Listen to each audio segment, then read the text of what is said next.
And on this Veterans Day, we head to North Chicago. Located about 35 miles north of downtown on the shores of Lake Michigan, North Chicago is home to the Navy's only boot camp called Naval Station Great Lakes. Chicago Tonight producer Acacia Hernandez and reporter Joanna Hernandez were in North Chicago today as part of our In Your Neighborhood series. Joanna joins us now. She tells us more about the service members that you met today, Joanna.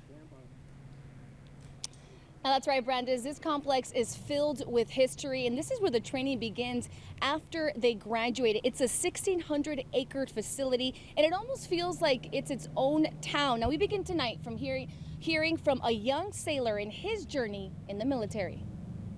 I'm proud to be in the military because I can serve my country. I can make people proud. I can make a difference. I can be that person that can change someone's life, even if I've never met them before. 29-year-old Petty Officer 2nd Class Brandon McFadden was born and raised on the south side of Chicago and enlisted when he was 20 years old. I was in school. My brother had just joined the Marines, and my grandmother was like, you should get the military out to try. It's something that benefits you, and it can be something that you can look forward to do for the rest of your life. Officer McFadden never imagined when enrolling he would be interested in pursuing culinary arts, but that is what he did. He was a chef for 5 years on a ship before returning to Naval Station Great Lakes. Early mornings, long nights. I'm a culinary specialist, so we will have to be at work sometimes at 04 just to get breakfast out by 06.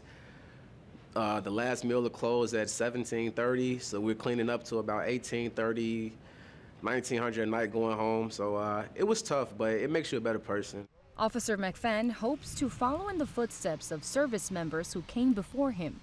The one thing that can make society better for veterans is actually people understanding that their life was hard for them. Back in the day, you know, in Vietnam War, they didn't have as many resources as we had now.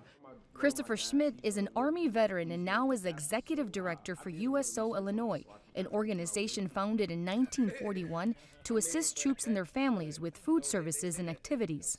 My experience in the military was amazing. Unfortunately, I had lost my father when I was a young teenager, and it was almost a tribute to his service when I decided to join.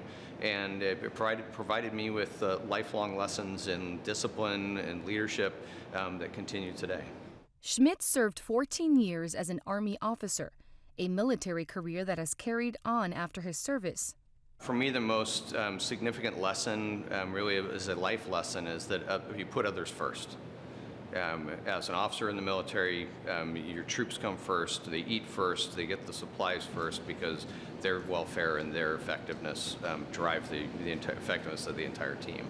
And so for me, whether it's being a father, a spouse, or a leader at USO, making sure everybody else is taken care of always comes first. In his current role, Schmidt is in charge of 9 centers across the state, including the one here at Naval Station Great Lakes.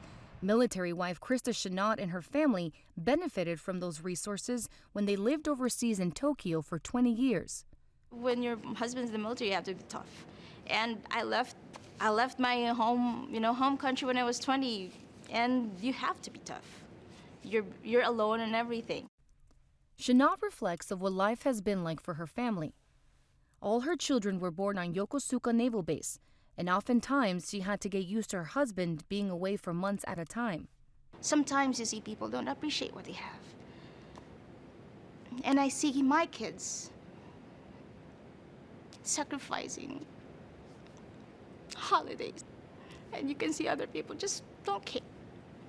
And that's what I want them to do, to feel. They recently moved back to the base where her husband graduated from boot camp many years ago. Chenault works as an operations specialist for USO, while her husband trains new sailors.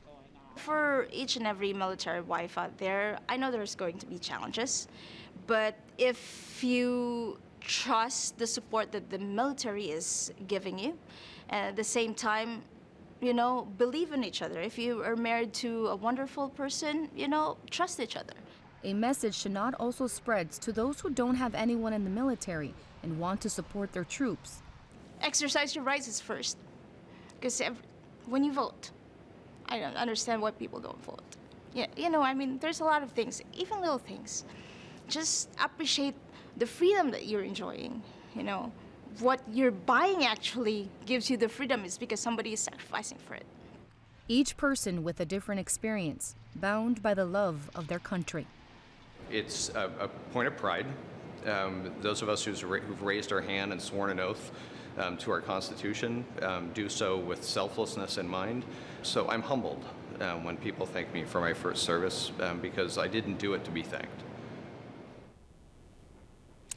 This naval station has gone on to see thousands of sailors go on and do great things since 1911. And coming up, we speak with the director of a nearby hospital. But first, I send it back to you.